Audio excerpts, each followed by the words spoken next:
seems at times complicated and hard to understand. But with the help of Doug Chism, landscaping design is more than plans and a blueprint, but a way to make your life more enjoyable in your own garden.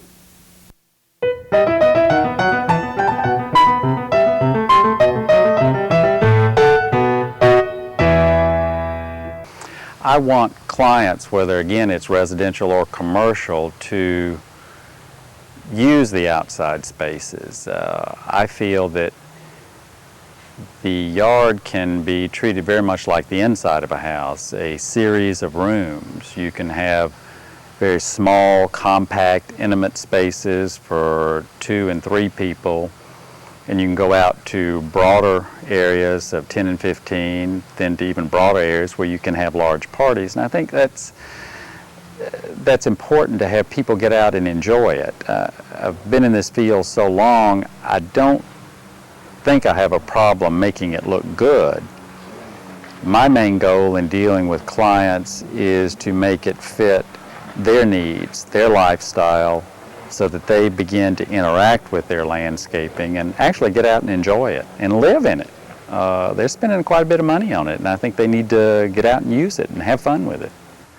I'm a firm believer in low maintenance. Having had a large maintenance company, we feel very strongly we want to cut down on maintenance. To me, it's very important to try to get trees out of a lawn area.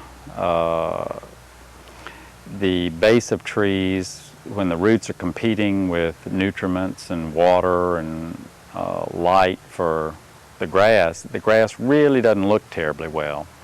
And invariably, if it's a small tree, those last few blades of grass are going to stand up right next to the trunk, so you've got to come back in and hand cut those. So you'll notice I try to keep, wherever possible, trees out of a lawn area. I think lifestyle now is more relaxed, more informal, and more compatible to just curved, sweeping lines. I think it adds that feeling of informality as opposed to the rigidity of the formal French gardens or even formal English gardens. So I use the sweeping bed lines to pull your eye. You'll notice the bed lines kind of sweep out to the deck area out by the dock and kind of lead you out there and pull you out to that larger sitting area.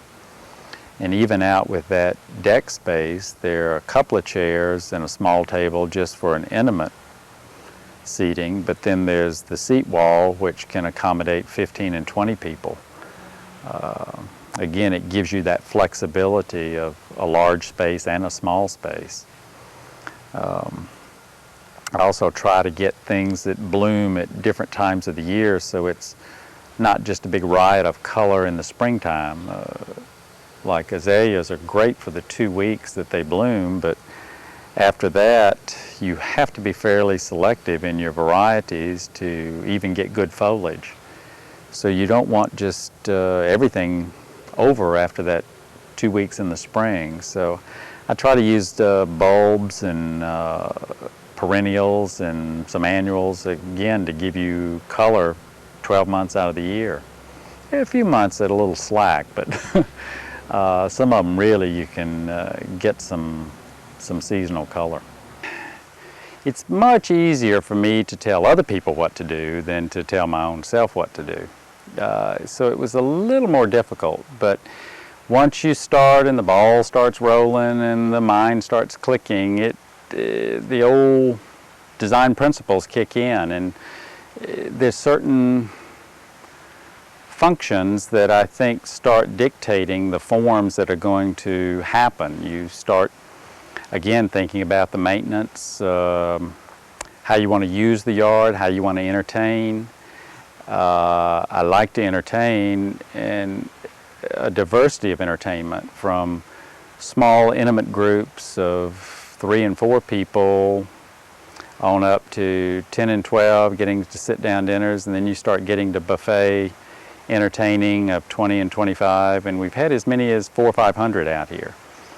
So the yard's big enough to accommodate that, and then the house was designed to kind of open up and flow out into the yard, so it's inside-outside interaction. The front's a little different from the back. The front's more rustic, more indigenous plant material, more broad brush, big sweeps. But then again, that's the way you see the front yard. The front yard is really for show, and you see it usually in a car going 10, 15, 20 miles an hour as you're driving down the driveway. So everything needs to be kind of big and big sweeps. And when you're, as opposed to this part of the yard where everything is more finite, fine-tuned, where you're out walking and actually in touching distance to the yard. So you approach them a little differently. And of course the backyard's where you live.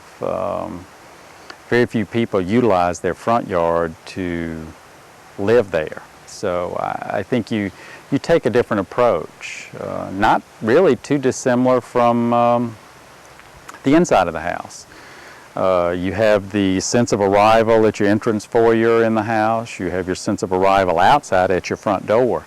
So you treat them very similarly. And then as you get deeper into the inner sanctum of the house, you get into your more informal areas, your more fun areas, places where you relax more.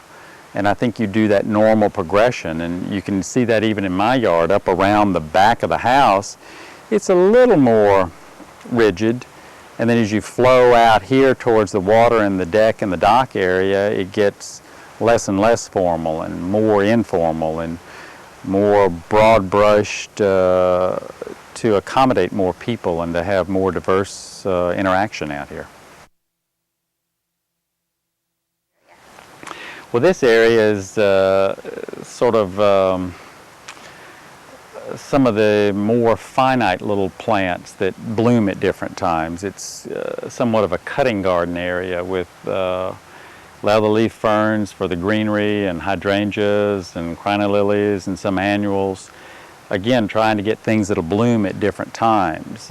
This is probably the fussiest part in my yard. It's where it gets probably more detail than anywhere else in the yard. Exotic woods, detailed carving, and gold work are all characteristic for French-style antiques. When we continue on Art Is, Sandra Clements will teach you how to determine a piece of furniture's artistic style.